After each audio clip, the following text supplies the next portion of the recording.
शारदा कहाँ गई? शारदा, बहू, बहू, राकेश बेटा, अरे कोई सुन रहा है मेरी बात?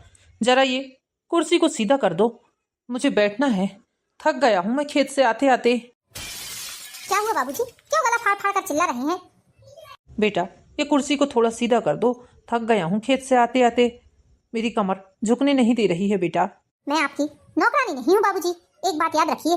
और दोबारा मुझे इस तरह अपने काम के लिए आवाज लगाने की कोई जरूरत नहीं है, समझे? आप खेत गए थे तो आप अपनी मर्जी से गए थे, कोई हमने आपको खेत जाने के लिए नहीं बोला है।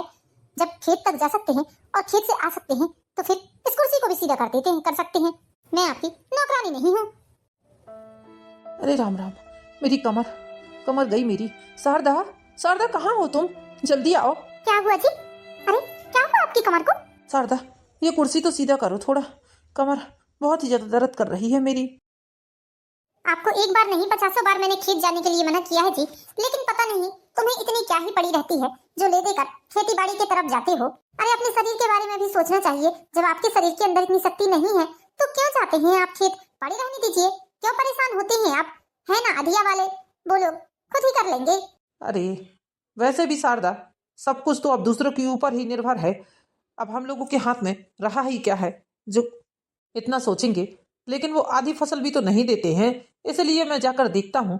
आज वैसे भी अनाज की नपाई तुलाई हो रही थी, बस इसलिए मैंने सोचा कि जाकर सामने से अनाज तुलवा देता हूँ, ताकि कम से कम आधा अनाज तो हमारे घर में आ सके।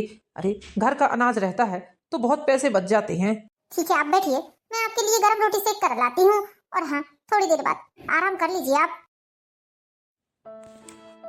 क्या दिन थे मेरे, और आज क्या से क्या हो गया है। प्रॉपर्टी अपने बेटे बहू के नाम करने के बाद तो उन लोगों ने ऐसा अपना रंग बदला है कि पूछो ही मत। हम लोगों को तो कुछ समझते ही नहीं है। बेटा अपने स्कूल पढ़ाने में मगन रहता है और बहू बहू तो अपनी सहेलियों से, अपने माता पिता से फोन में बात करने से मगन रहती है। और बड़े बहू बेटियों का तो क्या ही कहना, वो तो शहर में ऐसे चले गए हैं जैसे कि उन लोगों ने हमसे छुटकारा पाया है। दोनों बेटों ने अपने अपने हिस्से की जमीन ले ली है। बड़े बहू बेटे ने जमीन बेचकर शहर में अपना मकान बना लिया और छोटे बहू बेटे इसी जमीन में अपना मकान बनाकर रह रहे हैं। हमारा क्या है, हमारा कुछ नहीं है। सबसे बड़ी मूर्खताई होती है इंसान की कि वो अपनी सारी प्रॉपर्टी अपने बच्चों के नाम कर देता है। आज यदि मेरी प्रॉपर्टी मेरे नाम होती तो यही बहू बेटे मेरे आगे पीछे घूम घूम कर मेरी सेवा करते, मुझे खाने पीने के लिए पूछते, मेरी पत्नी को खाने पीने के लिए पूछते। लेकिन आज आज जब मैंने इन लोगों के नाम पर प्रॉपर्टी कर दी है तो ये लोग हमसे रिश्ता तक नहीं रखना चाहते हैं।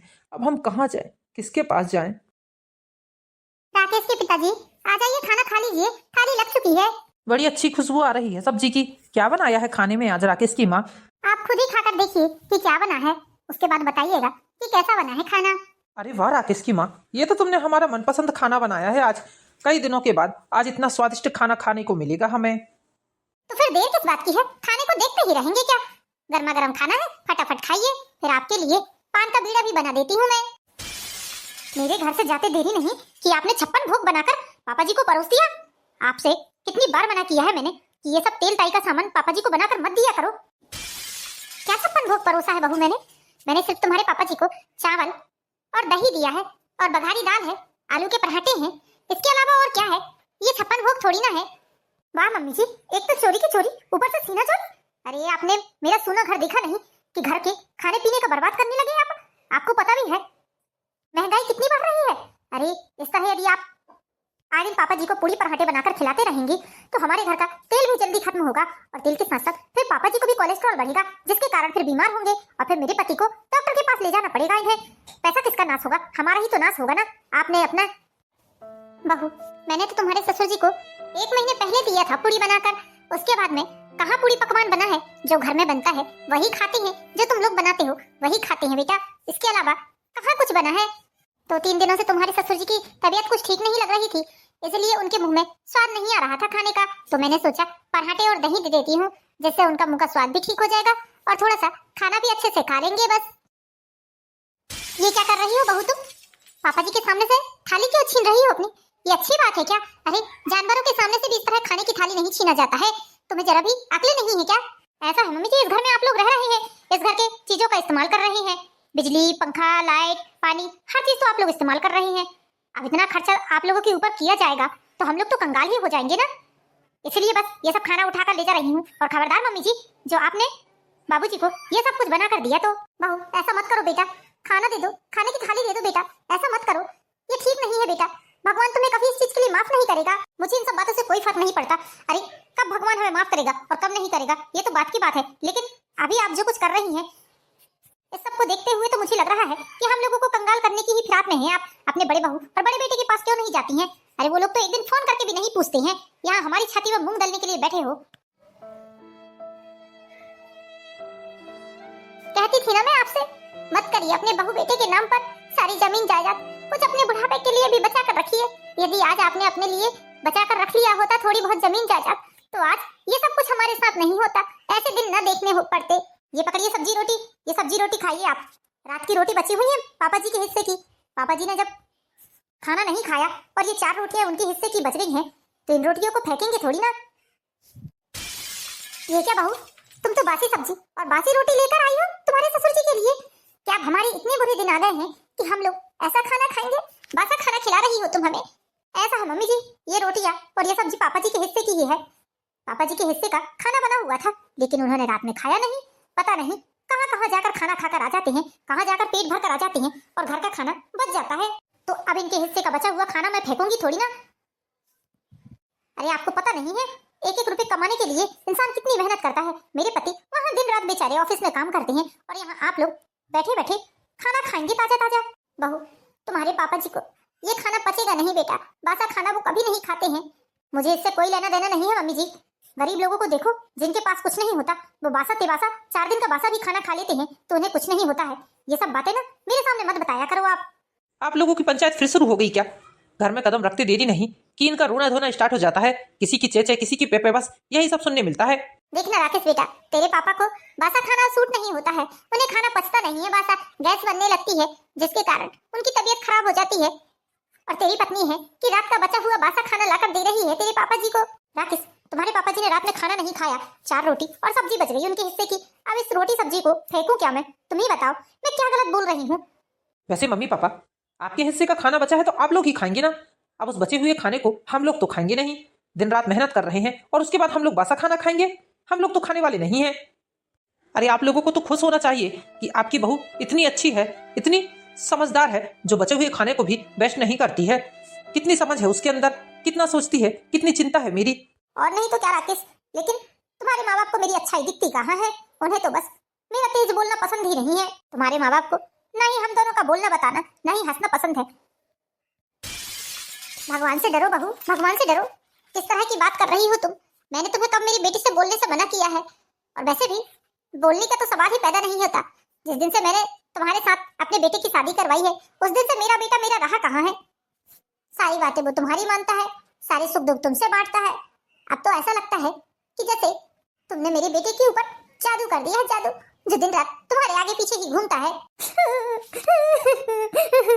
राकेश, देख रहे हो तुम अपने मम्मी पापा को किस तरह की बात कर रहे हैं? मुझ पर इतना बड़ा इल्जाम लगा दिया कि मैं काला जादू करती हूँ। बताओ राकेश, ये कहाँ की ठीक बात है? प्रिया, तुम्हारी इन बड़ी बड़ी आंखों में आंसू बिल्कुल अच्छे नहीं लगते मुझे। तुम्हें पता है ना, तुम्हारा रोता हुआ चेहरा मुझे बहुत दुख देता है। मुझे बिल्कुल अच्छा नहीं लगता है प्रिया। प्लीज प्रिया, चुप हो जाओ स्वीटहार्ट।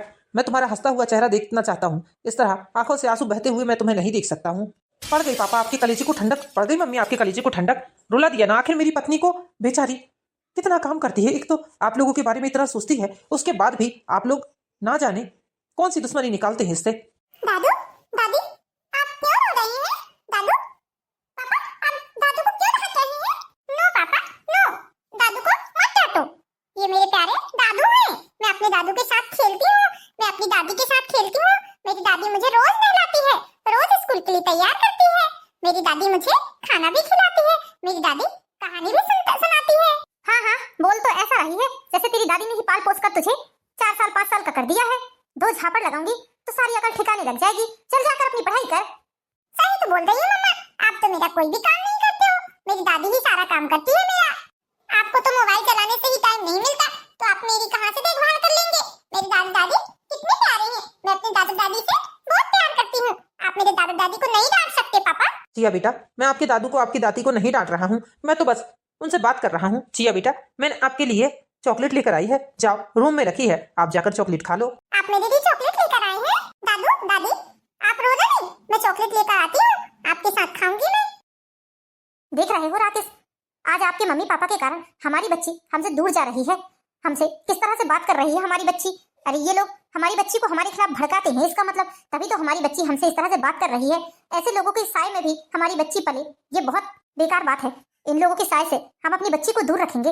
मैं तो कहती हूँ कि या तो इन लोगों को बड़े भैया भाभी के पास भेज दो, और नहीं तो फिर हम लोग ही चलते हैं, किसी किराए के मकान में जाकर रह लेंगे।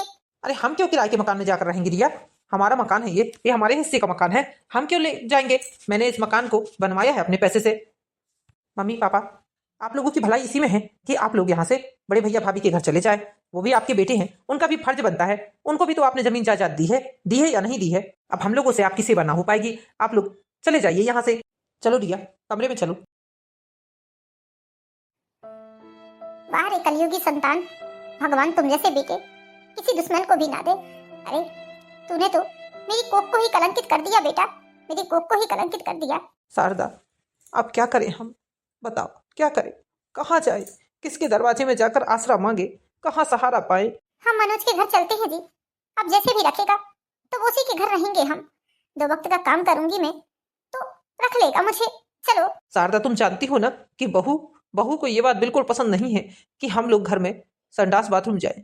हम कहाँ जाएंगे, किसके घर में जाएंगे, ये बताओ।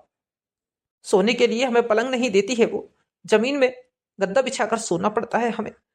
अब ये सब बातें छोड़िए, हो सकता है अब बहू में सुधार आ गया हो। चलिए चलकर तो देखते हैं, इन लोगों ने तो साफ साफ बोल दिया है कि जाइए। ठीक है, तुम बोलती हो तो चलो। बेचारे भवानी प्रसाद जी और शारदा जी दोनों भूखे प्यासे अपने बड़े बहू बेटे के घर निकल पड़ते हैं शहर की ओर।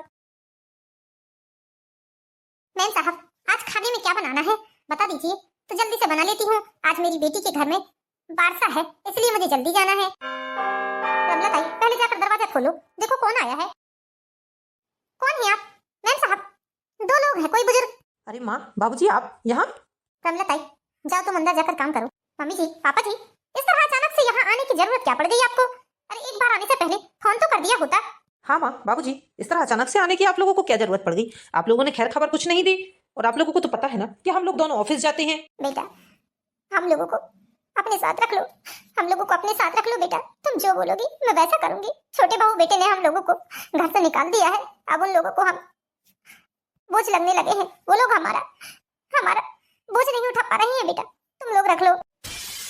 माँ, जब वो लोग नहीं रख सकते तो हम भला कैसे रख सकते हैं, जबकि हम दोनों ही ऑफिस जाते हैं।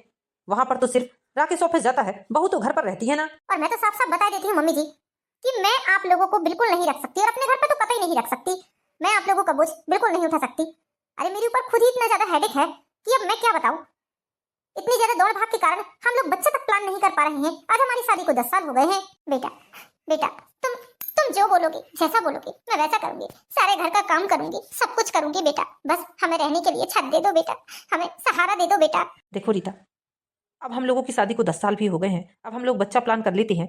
संभालने के लिए माँ बाबूजी आ गए हैं ना, माँ बाबूजी के भरोसे बच्चे को छोड़ देंगे और हम लोग दोनों ऑफिस करेंगे। हाँ तुम बोल तो सही रहे हो, बच्चे की जरूरत तो अब मुझे भी महसूस होने लगी है। लेकिन मेरी एक शर्त है कि मम्मी जी पापा जी सर्वेंट हाउस में रहेंगे। यहाँ मम्मी जी पापा जी को हम लोग नहीं रख पाएंगे। हाँ बेटा ठीक है, तुम लोग जहाँ बोलोगे जैसे बोलोगे हम लोग रहने के लिए तैयार हैं। रमला ताई, कल से आपकी छुट्टी, अब आप कल से काम पर मत आइएगा। अब घर में एक नौकरानी और आ गई है। क्या मैम साहब, शर्म नहीं आती आपको? अपने सास ससुर को नौकर नौकरानी समझ रहे हैं आप? अरे माँ बाप बहुत किस्मत वालों को मिलते हैं, जिनके माँ बाप नहीं होते उन बच्चों से जाकर पूछो कि उनकी जिंदगी में किस चीज की कमी होती है। एक नौकरानी होकर मुझसे जुबान लड़ा रही हो? अभी इसी वक्त अपना बोरा बिस्तर बांधो और निकल जाओ यहाँ से। हाँ जा रही हूँ। वैसे भी आप जैसे लोगों के घर में काम करके कौन सा मुझे लाखों का फायदा हो रहा है, बहुत पछताओगे तुम, देखना। चल निकल यहाँ से। मनोज, जाओ अपने मम्मी पापा को सर्वेंट हाउस दिखा दो। बेटा तेरा बहुत बहुत धन्यवाद जो तूने रहने के लिए हमें छत दी है। ठीक है मम्मी, मैं चलता हूँ। अब क्यों रोने लगे जी? अब तो आपको रहने के लिए घर मिल गया, छत मिल गई सर पर। हाँ शारदा, मिल गई छत। अपनी जमीन जायदाद, अपनी प्रॉपर्टी इन दोनों नालायक बेटों के नाम पर करके एक नौकरानी के रहने का कमरा हमें मिल गया है। ठीक है, यही जीवन है हमारा, जी लेंगे। जाओ देखो, कुछ होगा बनाने के लिए तो बनाओ, भूख लगी है। हाँ आप बस बैठिए। इस तरह बेचारी शारदा जी अपने बड़े बहू बेटे के घर में सारे घर का काम करती और दोनों बुजुर्ग दंपत्ति नौकरानी के कमरे में रहने लगे। धीरे धीरे करके समय बीतने लगा। राकेश, मैं तो कहती हूँ चिया को किसी वैद्य के पास लेकर जाते हैं, किसी झाड़ फूक वाले के पास लेकर जाते हैं। डॉक्टरों ने साफ साफ बोल दिया है कि इसे कोई बीमारी नहीं है, लेकिन हमारी बेटी 6 महीने से ना ही बोल रही है, ना ही हंसती है, ना ही खेलती है। बस हमारी हंसती खेलती बेटी को ना जाने किसकी नजर लग गई है, किस मनहूस ने हमारी बेटी को नजर लगा दिया है। हमारी बेटी एकदम ही चुप हो गई है। डॉक्टर भी साफ साफ बोल रहे हैं कि इसे कोई बीमारी नहीं है। ऐसा कोई डॉक्टर नहीं बचा है आसपास के एरिया का जिससे हमने अपनी बिटिया को दिखवाया ना हो। बड़े बड़े शहरों में तक हमने अपनी बेटी को ले जाकर दिखा लिया, लेकिन हमारी बेटी को कोई आराम नहीं मिल रहा है। ना ही बोलती है, ना ही हंसती है, ना ही खेलती है, ना ही खाने को कुछ मांगती है। जबरदस्ती खिलाओ पिलाओ तो खाती है। रिया, अब तो मेरे पास इतने पैसे भी नहीं बचे हैं कि हम अपनी बेटी को कोई बड़े डॉक्टर के पास ले जा लें। इसलिए अब बस यही उपाय बचा है कि किसी झाड़ फूक वाले का पता करके उसके पास ही लेकर जाते हैं। 6 महीने में हर एक डॉक्टर के पास लेकर गए हम। इतने महंगी महंगी टेस्ट हुए हैं, इतनी महंगी महंगी दवाई गोलियां हमारी बेटी की हुई है, लेकिन कोई आराम नहीं लग रहा है। अब ना ही पैसे हैं और ना ही बेटी ही सुधर रही है। अब तो बस एक चारा वही बचा है। राकेश और रिया दोनों ही 6 महीने से अपनी बेटी के कारण परेशान थे, क्योंकि जिस दिन से उसके सास ससुर घर से गए थे उनकी बच्ची ने बोलना, हंसना, खाना पीना सब कुछ छोड़ दिया था। बस टुक टुक देखती रहती थी, ना ही रात में सोती थी और ना ही खाना पीना खाती थी। इस बात से दोनों ही बहुत परेशान थे। दोनों ही विचार विमर्श करते हैं और किसी झाड़ फूक करने वाले बाबा के पास अपनी बेटी को ले जाते हैं, जहाँ बेटी को ले जाकर झाड़ फूक भी करवाते हैं, लेकिन वहां भी उन्हें कोई आराम नहीं लगता है। चिया जैसी की वैसी ही थी। फिर एक दिन उनके घर में राकेश का दोस्त और उसकी पत्नी आते हैं। भाई साहब, बहुत परेशान हो गए हैं हम लोग। बस इसी तरह चिया दिन रात देखते रहती है, न सोती है, न खाती है, न पीती है। 10 लाख की दवाइयां हो गई। अब तो हमारे पास इस घर के अलावा और कुछ नहीं बचा है। जितने गहने जेवर थे सारे गहने जेवर हमने इसके इलाज में बिकवा दिए। दवाई गोली से लेकर दुआ, झड़ाई फुकाई सब करवा लिया, लेकिन हमारी बच्ची को आराम नहीं लग रहा है। हंसती खेलती हुई हमारी बच्ची, क्या हो गया इसे समझ में नहीं आ रहा है। हाँ यार महेंद्र, बहुत ज्यादा परेशान हो गए हम लोग हमारी बच्ची के कारण। हमारी हंसती खेलती फूल सी बच्ची ऐसी मुरझाई है कि समझ में ही नहीं आ रहा है कि इसे क्या हो गया है, ऐसी कौन सी बीमारी है। टेस्ट रिपोर्ट में क्या बता रहा है डॉक्टर? कोई डॉक्टर ने कुछ तो बताया होगा, कोई ना कोई तो बीमारी होगी इसे, तब ये इस तरह से मौन हो गई है। नहीं नहीं यार, ऐसी कोई बीमारी नहीं है मेरी बेटी को। पूर्णतः स्वस्थ है मेरी बेटी। मेरी बेटी को कुछ भी नहीं हुआ है। बस देखती रहती है, ना बोलती है, ना हंसती है, ना खाती है, ना पीती है। इसने किसी दुर्घटना को अपनी आंखों से होते हुए तो नहीं देख लिया है, जैसे किसी का एक्सीडेंट या कोई छत से गिर गया हो या किसी के शरीर में गहरी चोट या ऐसा कोई और वाकया। हाँ हाँ, कभी कभी इंसान सदमे में आकर भी अपने बोली, अपने इमोशंस, अपना सब कुछ भूल बैठता है। नहीं नहीं भाभी जी, हम अपनी बच्ची को ऐसे कहीं बाहर निकलने ही नहीं देते थे। स्कूल जाती थी, स्कूल से घर आती थी बस, और कहीं जाती आती थी तो हमारे साथ ही जाती थी। लेकिन आज तक हमने कभी अपनी बच्ची के सामने ऐसी कोई बात भी नहीं की है कि जिससे उसके दिल को ठेस पहुंचे। ऐसी कोई चीज इसे बहुत पसंद थी या ऐसा कोई व्यक्ति, ऐसा कोई जीव जंतु इसे बहुत पसंद था जो इससे दूर चला गया है, क्या ऐसा कुछ है? हाँ हाँ भाई साहब, कभी कभी ऐसा होता है कि जिस चीज से हम बहुत ज्यादा अटैच होते हैं उस चीज से हमें बहुत प्यार होता है, चाहे फिर वो इंसान हो, चाहे जीव जंतु हो या कोई वस्तु हो, और जब वो हमसे दूर चली जाती है तो इस कारण से भी इस टाइप की परेशानियां होती हैं। नहीं नहीं भाभी, ऐसी कोई चीज नहीं है, ऐसा कोई खिलौना नहीं है, ऐसा कोई जीव जंतु नहीं है, ऐसा कोई इंसान नहीं है जो हमारी बेटी से दूर चला गया है। वैसे आपके मम्मी पापा भी तो आपके साथ में रहते थे ना? हाँ हाँ भाभी, हाँ हाँ, मेरे मम्मी पापा ही हैं। हाँ भाभी, इनके मम्मी पापा मेरे सास ससुर चिया से बहुत ही ज्यादा प्यार करते थे। चिया भी उनसे ज्यादा किसी को नहीं प्यार करती थी, उन्हें बहुत प्यार करती थी। अपने दादा दादी के अलावा वो किसी के साथ घूमने फिरने नहीं जाया करती थी। इसकी दादी इसे नहलाना धुलाना, इसका सारा काम किया करती थी, खाना खिलाना, यहाँ तक कि रात को भी अपने दादा दादी के साथ सोती थी ये। लेकिन वो लोग 6 महीने पहले ही बड़े भैया भाभी के घर में रहने के लिए चले गए हैं। चिया उनसे दूर जाने के नाम से भी बहुत डरती थी। मेरे पापा थोड़ी देर के लिए भी खेत जाते थे और चिया को नहीं दिखते थे तो सारे घर में ढूंढ ढूंढ कर रोती थी। मेरी मम्मी चिया को बहुत प्यार करती थी और चिया भी उनके बिना नहीं रहती थी। जब बच्ची इतना प्यार करती थी अपने दादा दादी से तो आप लोगों ने उन्हें क्यों जाने दिया? मत पूछो यार महेंद्र, मत पूछो। ये सब कुछ हम लोगों के कारण ही हुआ है। मुझे ही अपने माँ बाप बोझ लगने लगे थे। मेरे माँ बाप तो बहुत अच्छे थे, बहुत अच्छे हैं, बहुत प्यार करते हैं हम लोगों को। चिया को हम लोगों के सामने गिड़गिड़ाते रहे, रोते रहे, लेकिन हम लोगों ने ये बोलकर उन्हें घर से बाहर निकाल दिया कि हम लोग आपका बोझ नहीं उठा सकते। वो लोग मेरे ऊपर बोझ बन गए थे, मुझे ऐसा लगता था। ये सब कुछ इसी कारण हो रहा है। अभी भी समय है राकेश, जाओ और जाकर अपने मम्मी पापा को लेकर आओ। देखना, आप तुम्हारी बच्ची बहुत जल्द ठीक हो जाएगी। भाई साहब, सोचिए आप अपनी बच्ची के लिए कितना परेशान हो रहे हैं। आपके माता पिता ने तो आप लोगों को बड़ा किया, पाला पोसा, शादी ब्याह की, और आप लोगों ने उन्हें घर से बाहर निकाल दिया। यदि आपकी बच्ची आप लोगों के साथ ये सब करे तो आप लोगों के दिल पर क्या बीतेगी। अभी भी समय है, आप लोग जाइए और जाकर उन्हें लेकर आइए, क्योंकि वही इसकी बीमारी का इलाज है। हाँ हाँ भाभी, हम लोग आज ही जाएंगे और आज ही मम्मी पापा को वापस लेकर आएंगे। राकेश और रिया दोनों ही शाम की ट्रेन से निकल जाते हैं अपने बड़े भैया और बड़ी भाभी के यहाँ। अगले दिन सुबह होते होते ही राकेश और रिया दोनों अपने बड़े भैया भाभी के घर पहुंच जाते हैं। चाय नाश्ता बन गया क्या मम्मी जी? और ये क्या, किस तरह झाड़ू लगा रही हैं आप? थोड़ा नीचे झुककर सोफे के नीचे से झाड़िए, पलंग के नीचे से झाड़िए, सारे घर में डस्ट ही डस्ट दिखती है। मम्मी, ये क्या कर रही हैं आप? अरे बेटा, तुम दोनों यहाँ? भाभी, ये सब क्या करवा रही हैं आप मम्मी के हाथ? आप बैठकर मोबाइल चला रही हैं और मेरी माँ से झाड़ू लगवा रही हैं आप। ये सब कुछ ठीक नहीं है। दादी, दादी। देखो रिया, हमारी चिया ठीक हो गई। देखा ना रिया, इसने दादी बोला, हमारी चिया ने दादी बोला। दादू, मेरे दादू। मम्मी पापा, हमें माफ कर दीजिए, हमने बहुत बड़ी गलती की है। आप लोगों को घर से बाहर निकाल कर आप लोगों के बिना हमारी दुनिया ही वीरान हो गई थी। हमारी हंसती खेलती चिया, ना जाने उसे क्या हो गया था। देखिए ना, आप लोगों को देखते ही हमारी चिया बोल उठी। हाँ मम्मी जी, पापा जी, आज तक हमसे जो भी गलती हुई है उसके लिए हम आपसे माफी चाहते हैं। बस आप लोग एक बार हम लोगों को माफ करके हमारे घर में चलिए। अरे यदि मम्मी जी पापा जी चले जाएंगे तो मुझे जो फुकट की नौकरानी मिली है फिर वो कहाँ से लेकर आऊंगी मैं? नहीं नहीं, ये लोग कहीं नहीं जाएंगे। तुम लोगों ने इन्हें धक्के मार के घर से बाहर निकाला था, अब ये लोग यहीं रहेंगे। भाभी, आपकी सोच समझ सकता हूँ मैं कि आप अभी क्या सोच रही हैं, लेकिन भाभी, मम्मी पापा के साथ जो हम लोगों ने बुरा बर्ताव किया उसके कारण हम लोग इतने ज्यादा भुगत रहे हैं 6 महीने से कि हम ही जानते हैं। इसलिए भाभी प्लीज, अभी भी समय है, हमें अपनी गलती सुधारने का मौका दीजिए। हमें मम्मी पापा को अपने साथ ले जाने दीजिए। अरे तुम दोनों यहाँ कब आ गए? राकेश सारी बात अपने बड़े भाई को बताता है और उसके बड़े भाई को सारी बात समझ में आ जाती है, और राकेश का बड़ा भाई सब समझ जाता है कि अपने माता पिता के साथ गलत करने का नतीजा क्या होता है। इसलिए राकेश ने भी अपनी पत्नी को बहुत प्रकार से समझाया। हाँ, मुझे भी अपनी गलती का एहसास हो गया है कि मैंने मम्मी जी और पापा जी के साथ नौकरों जैसा व्यवहार किया है। मैं बहुत शर्मिंदा हूँ इसके लिए।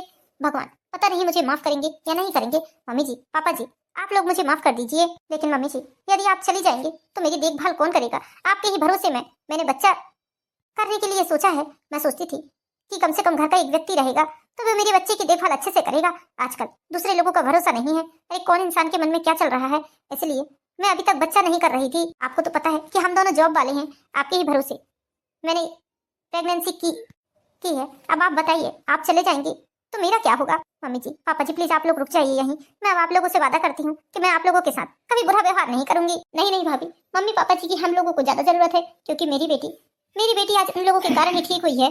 तुम लोग ऐसा क्यों नहीं करते कि चिया को यहीं मम्मी पापा के पास छोड़ दो, तो वो चिया को भी देखभाल कर लेंगे और यहाँ रहेंगे तो कम से कम हम लोगों को भी थोड़ा सहारा रहेगा। कुछ दिन मम्मी पापा तुम्हारे पास, कुछ दिन हमारे पास रहेंगे। ठीक है भैया, हम लोग ऐसा ही करेंगे। अब शारदा जी और भवानी प्रसाद जी दोनों ही बहुत अच्छे से रहने लगे।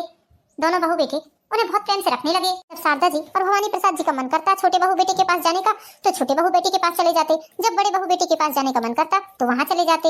अब उनका जीवन इसी तरह सुखी सुखी चल रहा था।